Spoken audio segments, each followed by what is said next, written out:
1 second. Okay, we are now live. Okay, freezing. Let's give it a... Hold on a sec. Okay. All right, you ready, Scott? I'm ready. Okay, cool. All right, testing. Today on Quality Time with Family Ties, we learn where all seasons two... Shit. Wait, one more time. Testing. Today on Quality Time with Family Ties, we learn where all Season 2's money went. And in 3, 2, 1... Hey everybody, welcome to Quality Time with Family Ties. I am one of your hosts, Scott Jones. Joining me, as always, Mr. Paul Packler. Paul, how are you? I'm better than Corey is. Yeah. Well, Yeah. probably. We Corey, do you wanna gotta say this explain? right at the top. Well, This is yeah, how much I'll dedication explain Corey because it has. actually Corey goes- is a lifelong Mets fan, and he is wasting his time talking about this piece of shit episode. While the Mets and the Dodgers are playing their final game of the divisional series. But in keeping with our theme, we do have to mention that the Cubs are still on pace for the prediction of Back to the Future. That's true. Oh. Remember in Back to the Future, they That's predicted the Cubs true. would win the World Series in The 2015. Cubs. They're still in it. So we're still looking pretty good for the Back to the Future reference. That's amazing. That's right. That is amazing. That is amazing. 9 years that they've won. So it was a pretty outlandish statement to make. Right. And Yeah. and also, from what I Well- remember, they played against a Florida team in like the... So at the time, whatever, it was like the Marlins or something, they didn't exist back then. Yes, that's true. When the Marlins did not exist then. Yeah, so... Yep. Yep. Corey, I love you for doing this. I know this is a sacrifice for you. That's all right. I have the game on pause. My son was sick and tired of my pacing and listening to me yell and curse. So I'll calm down for half an hour, or perhaps not, given this episode. And, and my outrage that Jeff is back. I was envisioning you actually watching the game while we were doing this episode. Yeah, Oh, gosh. yeah. I can't have a split focus, no. Well, Okay. yeah, everyone, Jeff is back. And this is our last time Oh, of God damn it. having to deal with Jeff, so thank God for that. Well, Paul, I want to be careful because I thought last time was our last time having to deal with Jeff, and the bastard came back. So I think this is, but I'm scared. And it's Yeah. amazing. 4 episodes, and he's still not given us a glimpse of any talent. Nothing. Zero! This is nothing. Mhm. And I also should point out, we throughout the run of this podcast, we have talked about wanting a B storyline for an episode, and we got the one this time.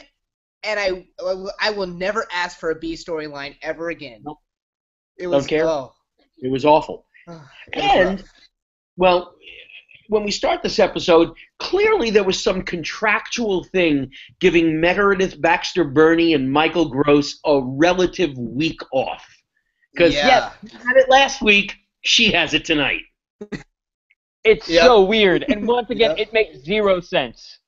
It was just, it must have been something contractual where they each had, they get a contract for 20. It has no connection to 22. anything that's going on. Here, wait, Yeah, let's pause it's for a second for editing. Weird. Scott, your computer's really jacked All up. right. So Scott, let's jump into it. Scott, All right. Scott. Holding 1 second, guys, for recording. Holding. Scott.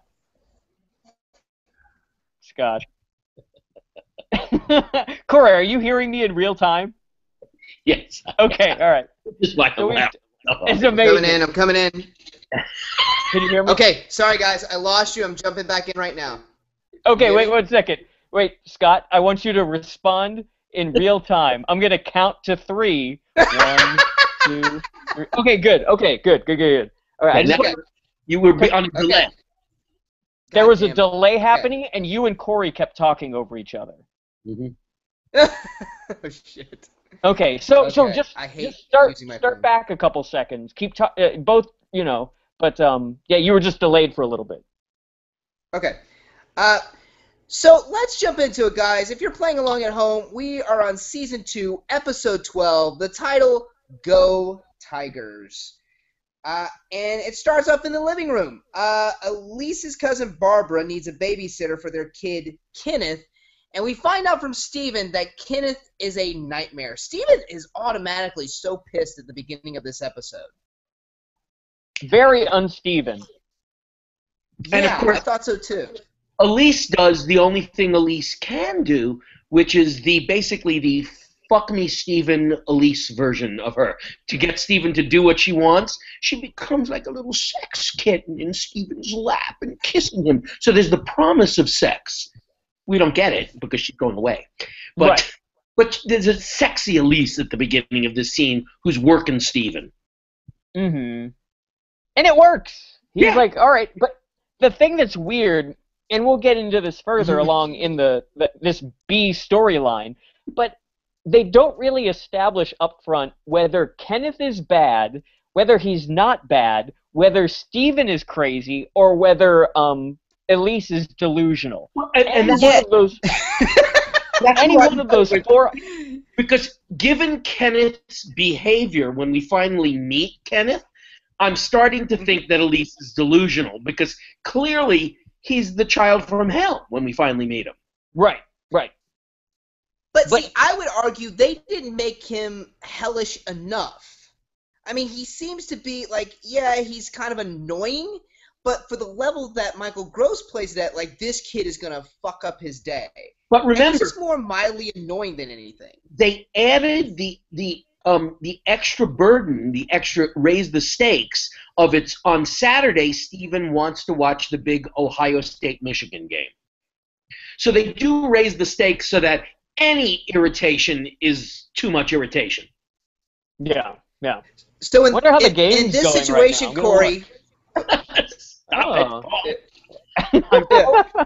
I was going to say, Corey, I was going to say, in this situation, you're Steven and we're Kenneth keeping you from watching the game. That's exactly right. This whole experience. Yep. Okay, so come to find out. Okay, so here's where we get to our main storyline. This threw me for a loop because, like you, Paul, I thought we were done with Jeff. All of a sudden, Mallory comes down and says she's going with Alex to go see Jeff at Princeton, and my heart dropped. Yeah. I mean, Jeff, you think you can get rid of him, but he just keeps coming back like a scorching case of herpes. Yep. And what's scary is Jeff may be the most interesting Dukakis. It's true. And the least of an asshole Absolutely. of the Chaffetz. So if you aren't following us on social media, he the actor, what's his name? Something Dukakis. John Dukakis. So John Dukakis is the half-brother of Jason Chaffetz, the douchebag from the Planned Parenthood congressional investigation. So that little boy-faced he-demon is... That's pretty good for Chaffetz. Yeah, is John Dukakis Jeff's half-brother. Wow, and still Michael Dukakis' nephew, which is crazy because of the Republican and this right-wing Tea Party, him being a Democrat, Dukakis being a Democrat, and Chaffetz being a right-wing Tea Partier. Totally, yeah. And you know what? By the time this episode comes out, Jason Chaffetz might very well be the Speaker of the House. Could be. Oh, please fuck no. Oh, Jesus. Please, God, no. They're planning on going to Princeton, right? And Alex says to Mallory, oh, I don't want you to go because you always annoy me. And all I was thinking was, in the whole, we've seen 22 episodes and 11 so far. So in 33 episodes, I've never really ever seen Mallory annoy Alex. I've seen her irritate him because she's sharp and sarcastic when she puts him down, but it's not like she's an irritating little sister like Jennifer might be. Right. I'll agree with don't that. Put that dynamic at all. That. Yeah, absolutely. You know what is annoying? Sorry, Scott. You know what is annoying, though, is the fact that Alex is wearing a collared shirt tucked into jeans with a tie and no belt. They didn't have enough money. They spent it on set. Yeah, not enough money. We've expressed how we feel about not wearing a belt on this show. Yeah. Yeah, I think that, but in this case, they do raise the stakes a little bit in the sense that Alex is going to Princeton for a big interview to be accepted into college. So that kind of raises stakes of why he doesn't want Mallory going on. But I agree with you. Mallory's never been that annoying for him. No. Yeah, or towards him. And then, let's just put in. Oh, sorry. I was going to say, and then in the very next scene, they give her a moment where she acts like such a complete idiot, which is totally out of character for Mallory, and actually is annoying. So it's almost as if they, in retrospect, backed up the line that they had in the first scene. They realized, oh, she's never really annoying to Alex. Let's make her annoying in scene 2. So they do when she's going, she's jumping up and down. She's jumping up and down. Oh, I want to go to the dance. I want to go to the dance. Yeah. Yeah. Yeah, we've never seen this but character before we get to the next scene, I gotta we had the best transition ever. That's true. Yeah, we went from like Mallory jumps up and says that we're gonna ride on a train. Oh shit, Scott. Okay. So start from the transition. Yeah, we had the greatest transition ever. Gotcha. Okay, picking up editing. And, but before we go to the next scene, we have the best transition ever because she jumps up, excited to go on the train to Princeton, and then we just have a stock footage of kids walking across a campus. Mm-hmm. It's barely a campus. For some reason, it just made me laugh. It looks like kids walking across the street in Pasadena. It doesn't look like a campus at all. I was expecting a strip mall to be inside. Yeah, and it's so weird because it's the only establishing shot they've ever shown so far on Family Ties. Yeah! And they felt the need that we wouldn't understand that we were on a college campus at Princeton. Yeah, it's the oddest thing. And they don't do it throughout the rest of the episode. Nope, never do it again. They didn't do it when they went across state lines to West Virginia. They didn't show, like, welcome to Wheeling, the town that's made of shit. Yeah.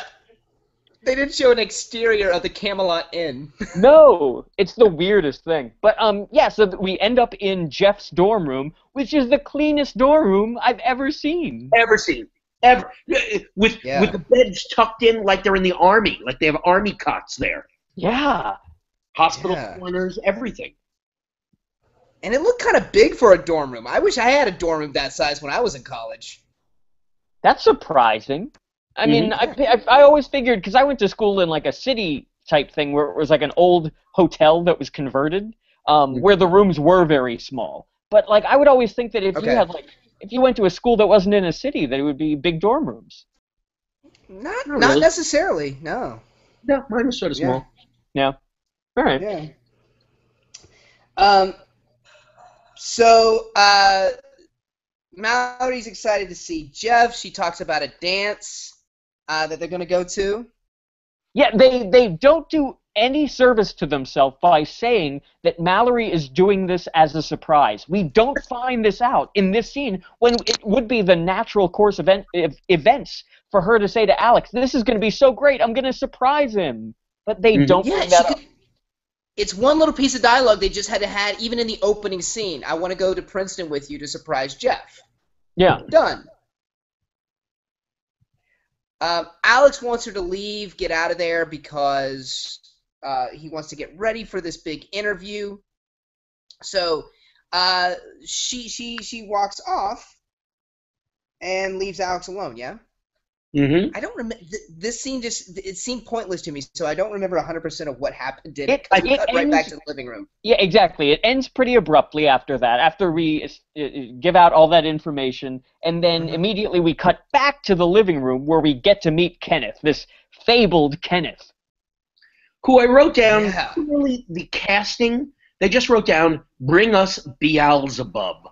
Yeah. They wanted Damon, the bad seed, the omen child, and this actor and his little bowl cut and his lip made me want to kill someone. I wanted to kill someone. If I had to listen, they think this is funny on television. I'm sorry, that is not funny ever. Get a therapist. You need help. Wait, who? The producers or the kid? The child. That child needs a speech therapist. Oh, that kid's creepy as hell, too. Yeah. Uncle Steven. Say it over and over again. Red leather, yellow leather. Red leather, yellow leather. Work on it. Oh, my God. Yeah. And he's wearing, like, I made a notice, like, he's dressed all in blue. Mm-hmm. Like, it's just a complete, like, it looks like a jumper suit, but it's not a jumper suit. Like, it's blue separate pants and a blue top that weren't sold together, but they put them together. It's weird. Once again, I think they spent all their money on the sets this episode, so they didn't have enough money left over to get him different colored clothing. They have no variety of clothing in the costume department. Okay, so Steven's pissed that he has to deal with Kenneth. Kenneth kind of we were introduced to him because he sneaks in with like this toy laser gun and zaps Steven, startling him while he's trying to do work. Mm-hmm. Right. And Steven, of course, freaks the hell out. Elise comes in and is like, it's going to be okay, it's going to be fine. He was quietly playing with Jennifer. But we come to find out that Jennifer has a Mother's Day at her ballet. That came up awful sudden, didn't it, as a plot point? Yeah. Jennifer has never discussed being interested in ballet ever. Well, and she seems like such a dainty flower. They had her carrying flipping boys' athletic equipment downstairs before, but now she's a dainty flower. Well, yeah, I mean, we've already talked about how Jennifer will just do any extracurricular sports activity. They just throw everything at her. Yeah. They just don't want her around, so they constantly sign her up for different after-school activities. I would love to see that conversation with Steven and Elise. What else can we enroll her in? They're like, well, I don't know, a kiln? Could we get her working at a kiln, maybe? Yeah. Pottery. Let's do pottery. Sure. This is the weird scene where it's like this like Nightmare at 20,000 feet, the Twilight Zone episode, where Steven is saying that Kenneth is doing these horrible things, and then Elise comes in and Kenneth is very nice. And it's just like, why are we doing this weird dynamic of a different storyline? I don't get it. Mm-hmm. And it's really muddled and unclear, too, because Kenneth's not that bad, and he's not that overly nice. Like, they don't give him those moments, you know? And it's also weird that Elise wouldn't, as organized and, on top of it, mom as Elise is, that she doesn't remember a Mother's Day at Jennifer's ballet class? That seems like it would be a big deal. Yeah, or something that, wouldn't you put that in your calendar? Really? Yes. Mm-hmm. Yeah, maybe at this point we should look back at Alex's 18th birthday, and maybe Elise didn't plan ahead. Maybe she totally caught him unawares with, like, we're taking you and your sisters out to dinner. I've suddenly just rethought everything I've thought about Elise now. Yeah. She's a terrible, what's the word? I don't even remember. She leaves Steven, even though he's expressed these fears and his dread of even being with Kenneth, she leaves him alone with Kenneth, which seems very un-Elise-like to me. Yeah. What, Jennifer can't miss did they give us more of a reason than a ballet class? Was it a recital? Did they raise the stakes on that made it more important? Because if she's just leaving for a ballet class, kids miss lessons all the time. We teach children. My children miss classes right and left. Like it's going out of school. Right. Wait, what was the thing at the beginning of the episode? I don't even remember now. What was Elise doing at the first part? The first part of the episode? She was at the beginning about why they're watching Kenneth? Yeah. her sister, her cousin. It's cousin Stephen. Cousin, yeah. Her cousin, Cousin has something that is urgent. Yeah, cousin Barbara she's on the phone talking to her cousin Barbara and agrees to watch Kenneth. And this is kind of unsuspecting for Stephen because he was thinking of, I'm going to get some work done and watch the football game. Ugh, this episode's a fucking mess. I'm going to check in to see how the Mets are doing. Are we surprised? Are we really surprised at this point? I still am. I really am. And I'm the one who doesn't like the show. I am still surprised when they're dreadful. I just can't believe it. That's my thing. I love the show, but I am shocked at how many bad episodes there are, and that this could get away on network television. Mm-hmm. Yeah, I was thinking today. I'm shocked at this season because, especially with a second season, you really have to do way better than your first. And this is even worse than the first season, I think. This and by season default, you do better, Scott. You just have to do better because you start to get your sea legs. You start to understand the characters and stuff. And so you would think it's a natural progression that the second season would be better than the first. But in this case, it's either treading water or total dog shit. Yeah, I agree. Absolutely. Anyway, so we're back to the dorm room. Yeah, we're back at the dorm room, and dear God, Jeff is back. Thank God. He looks good. He's got his bro popped collar on his golf shirt like a fucking douchebag. Mm. They keep on playing. They keep on playing Princeton like it's the country club at Riviera. Yeah. Princeton held the third. It's Princeton. It's the Ivy League. It's fucking Princeton. These kids work hard to go to Princeton. Yeah, exactly. That was a great. What's his name? Princeton held the third. Yeah, who's the actor? Jim Backus. Jim Backus. Yes. Love Jim Backus. Love Jim Backus. Mr. Magoo. Yeah, and Jeff is just as dull, just as boring as ever. But he's different now. There's no even emotional He's a different Jeff. This is Jeff 3.0. He seems comfortable in his own body. Now he seems to be good friends with Alex, even though he's dating Alex's sister, and they never had a real relationship. No. And so Jeff is this really self-possessed go-getter college guy, and it's just so different that we've seen either of the two iterations of Jeff. Yeah. And we barely see that go-getter college guy because it's just he's still such a blank slate. We see him definitely more comfortable, but it doesn't fully translate. We just kind of assume, oh yeah, he's a little bit more, not quite as stiff as he used to be, is what it feels like. Yeah. And Jeff basically tells Alex, hey, you may not want to stay on my roommate's side. It's kind of a mess over there. He's really particular. They talk about... By the way, if it's a mess over there, I could have eaten off the bed or the floor. Absolutely. I've literally never seen a room that clean in my life. I don't have a room in my house that clean, and I'm a grown man. I've certainly never seen a dorm room that clean. No. And then we hear... This is the funny thing. I bet either of you know this. Scott, you may remember this. Who's he going to see? Dean Meminger. Mm-hmm. Yes. Dean Meminger happens to be the name of a professional basketball player who played during the 70s and 80s.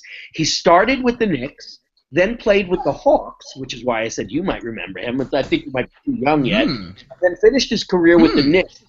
They were with the Knicks. He was part of the 1973 NBA champion New York Knicks. So he was a really significant basketball player. So some writer must have just had a love for Dean Meminger or the Knicks, is what my guess is, because they wouldn't have named him Dean Meminger if they weren't honoring the basketball player. That's hilarious because upon hearing that name, Dean Meminger, I was like, that's the stupidest character name I've ever heard. That can't be a real name. Why did they pick that? It's a real name. That's why it's so stupid.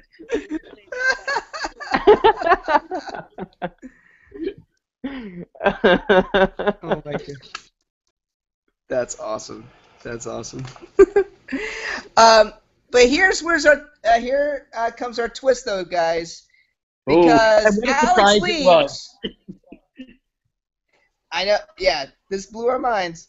Alex leaves, and Jeff has a girl come over, a new girlfriend, who almost instantly walks in the room and starts making out with him. How this happened, I have no idea. He speaks French. I got nothing. I got nothing. I know we're speechless. The second they started making out, I wrote the words down, "Where's Mallory?" Because you knew she was that. And here's your act break, kids. And boy, it's about as stereotypical as you could ever imagine it. Yes, this Mallory? whole episode is so predictable. Yeah. The door was wide open. They left the door open. She walks right in and catches them smooching. Yep. Dun, dun, dun, dun, dun, dun. Oh, what were you going to say? Here's what's weird about this is we get the impression Jeff's been dating this girl for a while, hasn't told Mallory, doesn't even, like, the first time he sees Alex and they sit down and talk, doesn't even feel the need to bring that up. That just, for some reason, that kind of struck me as weird. I might be wrong. I think you're wrong. Okay. Here's why. That doesn't surprise me, Paul. But no, it doesn't surprise me that I'm the person to just come out and dickishly say that you're wrong. No, I think here's the issue. They both said in the last time that we saw Jeff, he and Mallory were going to see other people. In fact, it was basically implied that they weren't even really together anymore. Right? Yeah, it is. Here, but what's Henry have to say about this? I don't. He has a balloon. That's all he has to talk about. So, here's what was weird to me though is it feels like even though they knew they were going to see other people, he knew Alex was coming into town. He knew he hadn't talked to Mallory about it, and even the girlfriend addresses it. So it just seemed odd to me that wouldn't be like a point of conversation. Like, look, Alex, by the way, I need to talk to Mallory because I am seeing someone else. I know we decided to see other people, but. No, but that's the thing, Scott. This is again, you're wrong. Strike two, Scott. And this time it's a little bit less egregious because, as we said before, we don't learn that it was a surprise. That Mallory's coming here was a surprise. So Jeff doesn't know. All he knows that his ex-girlfriend or whatever girlfriend, her brother's coming to visit, and that's fine. And if Alex happens to meet his new girl that he's dating, that's cool too. But like, he doesn't know about Mallory's coming to visit. And my other point is that in no way should you ever, when you're in college, date a 17-year-old because they're not emotionally mature enough to deal with the fact of like having an open relationship of some kind. And distance, yeah. Okay, fair enough. I agree with that. Okay. Yeah. Let's hold for edit. Let's hold real quick. Okay. It's okay. I know it's okay. Okay. What was he saying? All right. He wants to see what's going on. Oh. Okay. All right. Picking back up.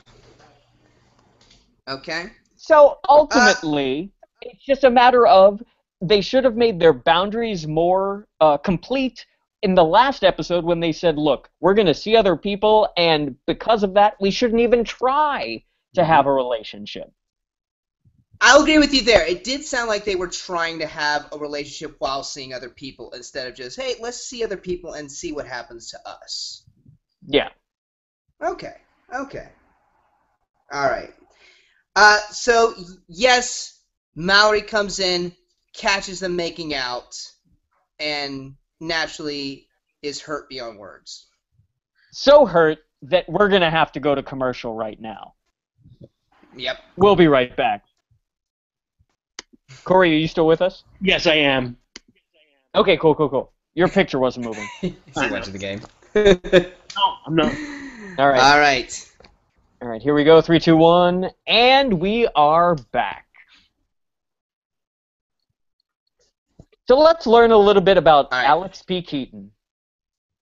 You know, I thought this moment at the beginning of Act 2, where the camera was in tight on him and you knew he was talking, I actually fell for the joke. I didn't realize he'd be talking to someone else. I thought he was practicing what he was going to say to Dean Meminger, but I thought he was practicing it just to himself. I didn't realize. Me too. So I thought this was a solid joke when they pulled back and you saw a janitor who was emptying garbage cans. Right. I think that was my. It was great. I think that was. Yeah. That was my favorite joke of the episode. Absolutely. But the things that we learn about Alex are pretty interesting, such as he has a cumulative GPA of 3.9874. Yeah, he scored in the top. What's that? I said he took it to the extra decimal point. He did, yeah. They kept repeating after the 4. It was just 4 repeating, so they had to cut it off. He scored in the top 3% in the SATs nationwide, and he's the editor of the school newspaper, as we know, the Herald Hurrah. And he lettered in soccer for 3 years that we've never heard of before. Never heard of that. Never. No. I was a little disappointed he didn't include being a swing band DJ in his application. or a Big Brother. I mean, my God, that's great. Yeah. Yeah. I take in Vietnamese refugees. Like that's something good for your resume. He has Ming as a reference on there. Oh man. Okay, so Dean Meminger comes out, and he's very much a kind of a stock character, I would say. And wisely made him British. Yes, of course. If you have to have someone uptight, you go British. Uptight and small. Of course, works at Princeton, which is the American school. But also, Dean Meminger has, for a dean of admissions, he's got the biggest freaking office. It's the size of a small mansion. It's true. Yeah. It's huge. Yeah. It was ridiculously big. It was like these college campuses like Princeton, almost all their space was built in the 1700s or early 1800s. These schools are very, especially the office space that they use. Tiny. Buildings are tiny and small. It's been around for 200 years. The other thing that was odd was when he meets Alex in like the alcove outside of his office, they have a painting of FDR and Thomas Jefferson, neither of whom went to Princeton. Princeton.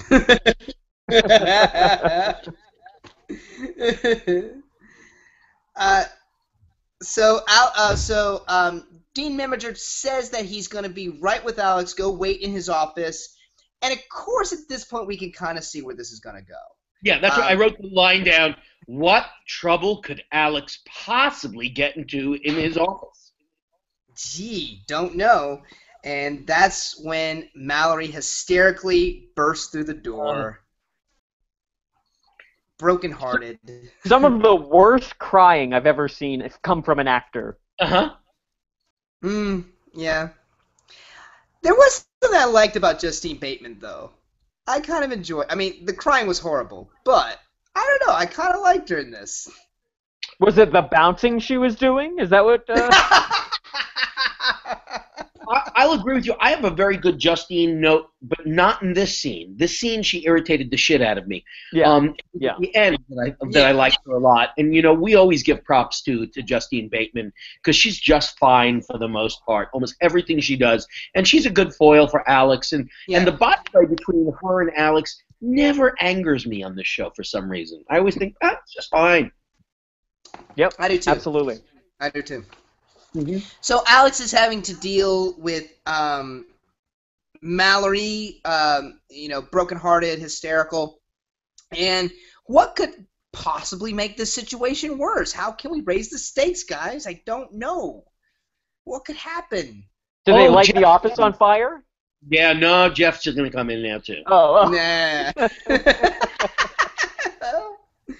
Yep, Jeff bursts through the door, making the situation worse, so now Mallory's mad at Jeff.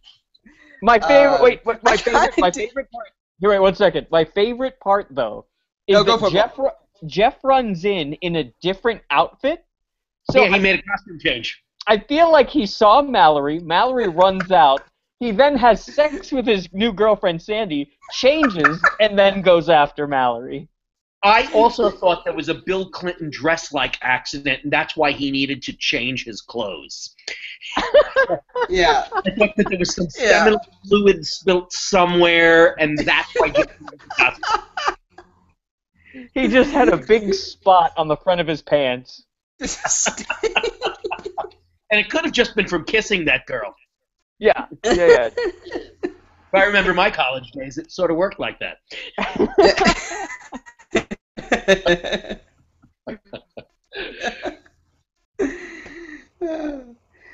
So Jeff and Mallory are fighting. Alex is nervous that Dean Mimiger's going to come in any minute. He's offering to go buy them dinner. They could take Sandy with them. And of course, Dean Mimiger comes in and, is obviously annoyed. And finally, and Jeff talks to Dean Mimiger really quick, and then excuses himself because he wants no part of dealing with Dean Mimiger. Alex is finally able to get Mallory out of the room. She really wants to go home, but he convinces her just to wait in the lobby until he's done. And now they can have their interview. And I really liked this scene. I thought the two characters together of Meminger and Alex were really a great comic foil of each other, and it was very entertaining to me. Yeah, I thought the pacing could have been a little bit better. Oh yeah. For me it felt like it took too long to get to the funny part, to Mallory interrupting. See, I didn't like that part. I like just their back and forth stuff. Their relationship. Yeah. Yeah, that I agree. That I did like. That was great. But for the joke that they had set up, it's like, we already kind of know. Again, this whole scene is everything here is so predictable with this episode is because we kind of know that Mallory's going to interrupt somehow this interview. Mm-hmm. It's still going to go bad. And that's what ends up happening. So, first Mallory calls on the phone. She calls on Meminger's office phone, so she talks to Alex. Then we see her through the door, and they're arguing over the phone. She finally goes away. Then they have another little back and forth about Alex's record. Then she's running out the building, and Alex runs to the window behind Meminger's desk, and he's like, Mallory, wait. And then he decides in a moment of chivalry to go to his sister. Mm-hmm. Yeah. And it's sweet. It was interesting. This scene what happens wasn't what I expected because Alex gives this really passionate speech about, she's my sister and I'm her brother. I got to be there for it. It's kind of this nice dramatic moment in this otherwise really comedic scene, and they kept focusing on Mimiger's reaction, and I expected it's like. Alex was going to get a letter or a call from Mimiger later that, you know what, you can come back and interview, or we like to talk to you some more. Because he was doing the chivalrous thing that he should be rewarded for that in some way. Right. Yeah, I kept thinking it. I think it would have been funny if Meminger, like when Alex does make that speech, that Meminger would be like, you know what? That's really great of you. I'm very proud. And then Alex would be like, great, so we can reschedule? And then Meminger would be like, no, I don't give a shit. Get out of here. Yeah, that would have been good too. I would have gone for that too. Yeah. Just keep him hanging for a little bit longer, but still kick him in the ass. Yeah. Addressed it one way or the other. Yeah. Yeah. All right, and then we cut back to our B storyline in the living room. Steven is watching the football game, and of course Damien comes in to starts messing with the Antenna. Yeah, messing with the antenna. Oh, we also forgot to mention, and this is how throwaway this B storyline is. Damien also broke the window playing catch outside. Right. Yes.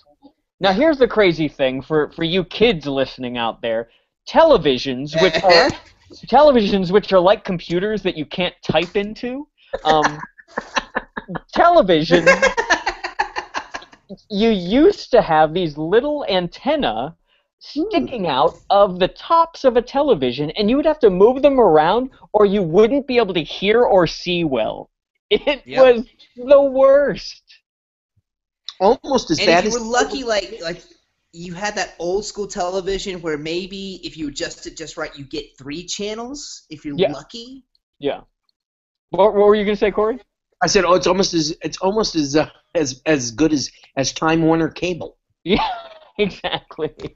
You see, they do know what it's like, because if you have Time Warner cable, you're as unhappy as you were when you had an antenna. Trust me. Yeah. For as much as we advance, it's 2 steps back. Absolutely. Yeah. So we go back to this atrocious scene where I just wanted... This is when it really hit me. Wow, we wanted a B plot. They gave us a B plot. I hate the B plot. I hate B-plot, yep. It was the most unsatisfying B plot I've ever seen in my life. They should never try it again. No. I mean, this B plot, the B stands for bullshit. Mm-hmm. It was it's just so bullshit.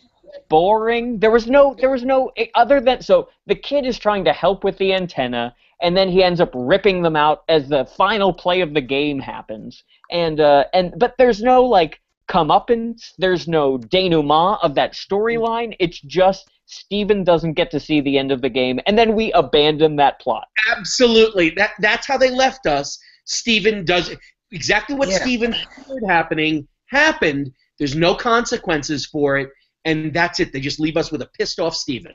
Yeah. Yeah. There's no escalation, no up and down, no ebb and flow in their relationship whatsoever. There's no Derm and Drang. There's no yin and yang. There's no pomp and circumstance. Mutt and Jeff. Yeah.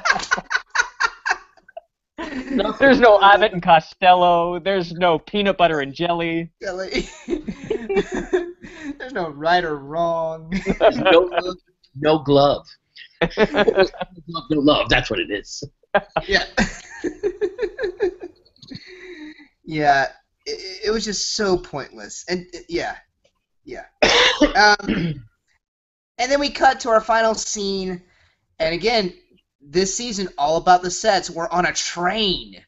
It's so expensive to shoot it on Amtrak. Of course they had to build their trains. And by the way, that was a hell of a train. You could stretch out on that freaking train. That was a huge train. Yeah, that was a nice train.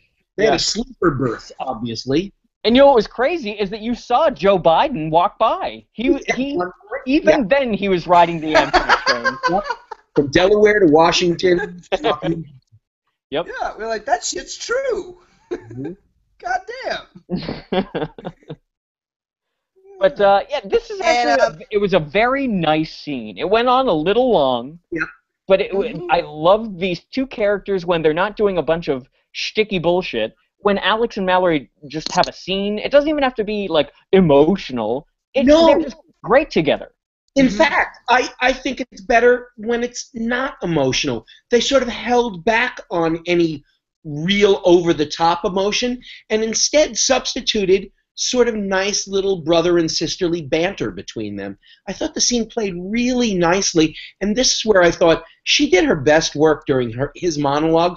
Her reaction shots were lovely. They were lovely. When she realized how sweet he was being to her, she was touched, she was moved, and she never said it. She only looked it. She only saw it in her face. Mm-hmm. And I thought he played it real nicely. And he delivered his real nicely as someone almost like begging his sister to get over, you'll get over this, you're a great person. He said nice things to her. Yeah. Yeah. Yeah, Yeah, it was really good. It was really good. And there's even this little bit of because it's Alex P. Keaton, so there's this couple little cocky moments that he throws in there, bragging about himself. And like you said, Corey, when Mallory's reaction is just so nice. Like, she's not going to give him crap for it. She's just kind of sees the sweetness of it, and it really is a good scene. It's really good, and it made me for something that could the whole episode for this one scene, and I thought, okay, I like the scene a lot. It's funny, sometimes they can really latch on to the good things in the show, but they just can't get 22 minutes. It's true. Yeah. It's true. Like if this train scene had been an episode, almost like a bottle episode or something like that, that would have been a great episode of TV. Mm-hmm. Yeah. But there was even a laugh out loud moment when Alex is like, at the end of his, like, where he says all these nice things about Mallory, he's like, at the bottom of me and in my heart, even though I hate to admit it, I'm a hell of a nice guy. And Alex and Michael J. Fox undersells it in such a great way. It was a legitimate surprise, the joke there. Ah, shit. I thought I was going to get a bigger response from you two. What were you hoping for? I don't know, just that you were going to agree and be like, yeah, that was a great I joke. agree with But, you. Yeah, it was nice. He was. I said they had the banter. There was some clever moments mixed in with the sweet moments. So they didn't like they have in the past. A lot of times when they're making their emotional point, they abandon humor. And you're right. In this scene, they did not abandon humor. They kept it sweet. He had his narcissistic moment. It was good. No. Yeah, I think that's the key to Family Ties. That balance right there that you just said, Corey. That's for me. That makes me think of Family Ties. Mm-hmm. That chemistry. Well, guys, are we officially halfway through this season? We're over halfway through. There's 22 episodes. 12. I think we're about halfway through. Yeah. Oh, well, more than halfway through. All right, guys. So just another year until we get to the next Christmas episode. Oh dear God. Oh, dear God. I wonder, actually, this is a crazy thing, too. We're in 1984 now. So, like, we're already into, like, year 3, technically, of Family Ties. Yeah.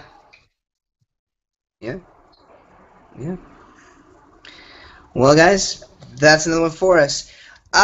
Be sure to rate and review our show on iTunes. And for questions and comments, you can always find us on Twitter at QTWFT. All of us are also on Twitter. I'm at Follow Jones. I'm at Paul Packler. I'm at Corpep. And be sure to like our Facebook page. We like to thank our host and producer, Barbara Dillon at Fanboy Comics. Fanboy Comics is an online conglomerate of geek media providing its readers with interviews and podcasts that span the pop culture spectrum. We also like to thank Perry Adams, who beautifully performs the Family Ties theme song Without Us. Be sure to check out Perry's music at perryadams.net. We also like to thank Bryant Dillon. Bryant designed our artwork, and you can find him on Twitter at Comic Book Slayer. And lastly, Sean Foster, Fanboys Comics graphic designer, who also designed our logo. Thank you, everybody, and we'll see you next week. Bye. Go Mets. Let's go, Mets. Bye. Bye. Go Mets! Let's